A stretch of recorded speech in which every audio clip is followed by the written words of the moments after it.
Welcome everyone to Bibi Yaya, where life happens. People send in their life stories to us and pine, so we opine. My name is Stella, your host. People submit their stories to us, I read them, then offer my thoughts and opinions. Hit the thumbs up button and subscribe to Bibi Yaya so you can stay up to date with these very personal life stories.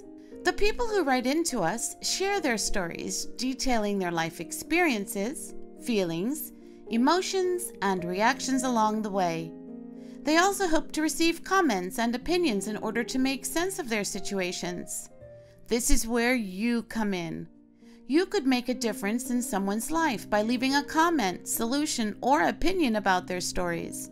And if you have a story to tell, please send us an email by using the email provided in the description box below. We received a letter from someone who requests anonymity, so we shall call our writer Maria. Maria is someone who loves life and especially children. She has a strong will, but throughout her life she has been directed and manipulated by her parents. This upbringing has caused Maria to suffer from depression and anxiety starting at an early age. How has Maria coped throughout her childhood, and how is she coping today? We'll find out in just a moment. Please remember that when you hit the like button, subscribe, and share these life stories, you help us to bring you new stories and adventures every week, so you don't miss a thing. Also, you can hear these remarkable stories 3 times a week here on Bibi and Yaya on Mondays, Wednesdays, and Fridays. Now let's get to Maria's story. And FYI, I may interject a thought or two of mine during this story, which will be referred to as a note. And now, here is today's letter. Hello, Stella. Would you please post anonymously? Note, yes, but for practical purposes, we will name our writer Maria. I am here to express my feelings and share my life experiences.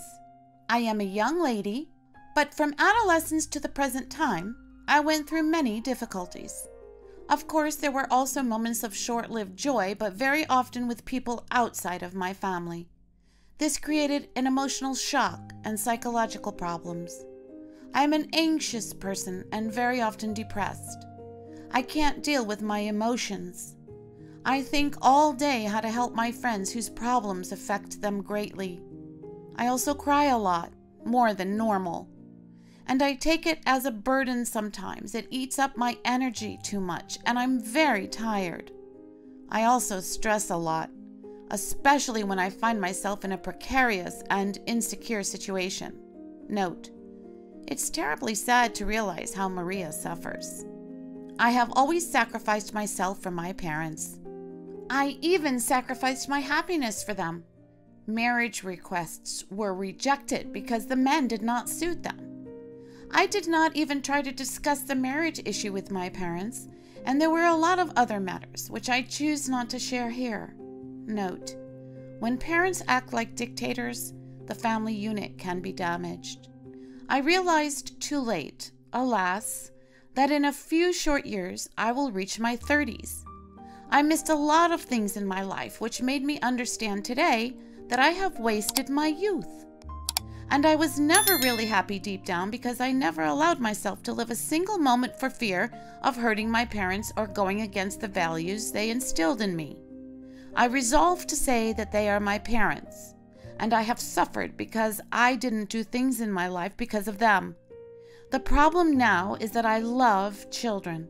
I love them so much.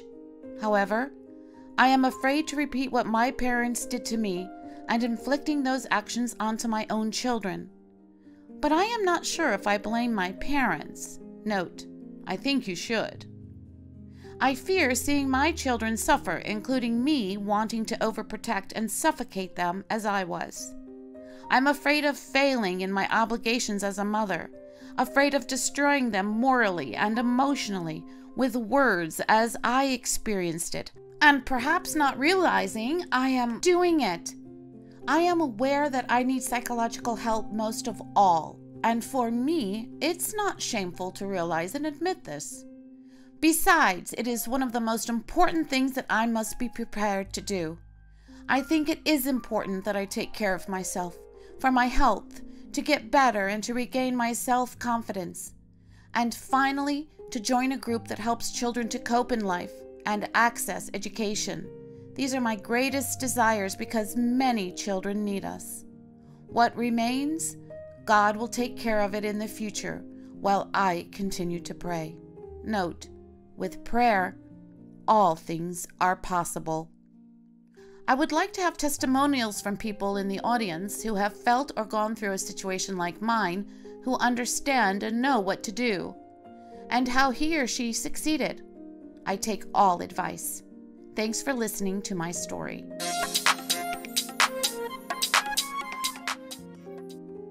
Maria, thank you for sharing your story with us. I will now offer my thoughts and opinions in regards to Maria's story. Maria had and continues to have psychological and emotional issues because she feels she is obligated to obey her parents in every life situation. Marriage is one of the issues. I believe it is a God-given right and blessing to every adult child to fall in love and marry the person of their dreams, even if our parents may object. People can certainly take their parents' thoughts and advice into consideration when contemplating marriage, but in the end, it should be the decision of the adult child. And no parent should have the authority to dictate and/or demand how an adult child chooses to live his or her life. Maria needed a home in which there was love, respect, and freedom, depending on her age at the time.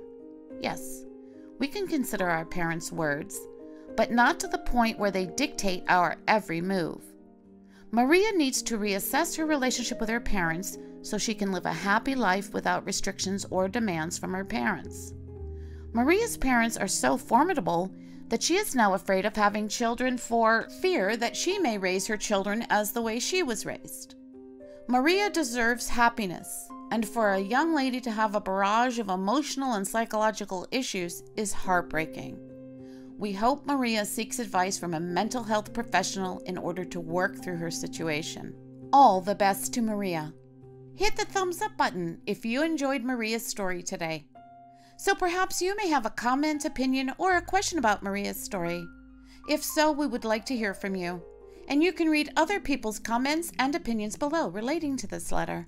And remember that by liking and subscribing to Bibi and Yaya, you will hear me read letters every week on Monday, Wednesday, and Friday, which people send us about their issues they are dealing with in their lives.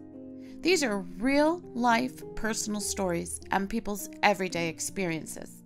And don't forget, if you have a personal story or issue which you would like to share with us, please send us an email using the email provided in the description box below.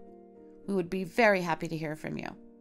We thank you for joining us today here on Bibi and Yaya, where life happens. See you next time and have a great day.